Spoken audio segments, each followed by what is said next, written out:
అంటే ఇంత ముందులాగా ఇట్లా రావటం లేదా? అట్లా రావటం లేదు. ఇప్పుడు మీ మొబైల్లో ఎట్లా ఉందో అట్లా ఉంటా ఉంది. ఆహాహా. ఇప్పుడు అన్ని యాప్లు డిస్ప్లే మీదే కనపడతా ఉండదు. అదేదో కలర్ అని వచ్చింది ఒకటి, కలర్ వాల్ పేపరా? అది ఇచ్చేసింది ఇది. కలర్ వాల్ నుండి పేపర్. అన్నీ చేంజ్ అయిపోయినాయి. సరే, ఓకే.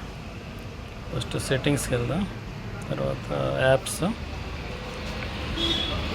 ఇక్కడ వచ్చి ఇప్పుడు చూడండి, అదే ఇప్పుడు మనకి అన్ని యాప్స్ ఏమేమి ఉన్నాయో చూద్దాం.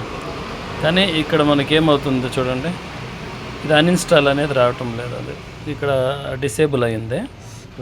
అన్ఇన్స్టాల్ అయ్యి ఉంటే మనకి ఈజీగా డిలీట్ చేయొచ్చు. ఇప్పుడు ఫర్ ఎగ్జాంపుల్ ఏది ఇది కలర్ యాప్, ఇప్పుడు మనం ఇది పట్టుకుంటే అన్ఇన్స్టాల్ కాదనమాట, డిలీట్ చేయొచ్చు. కానీ కాదు, దాని నుండి అన్ని అప్డేట్ ఏది ఓకే చేసినా అప్డేట్ అని సెట్టింగ్స్, తర్వాత యాప్స్, తర్వాత ఇక్కడ మనకి డిఫాల్ట్ యాప్స్ ఉన్నాయి.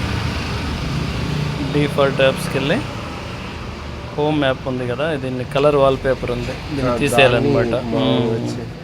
సిస్టమ్ ఇట్లా పెట్టేసుకుంటే కరెక్ట్గా మనకి చాలా ఇబ్బంది అయిపోయింది. ఏమేమో ప్రాబ్లం అవుతుంది కదా.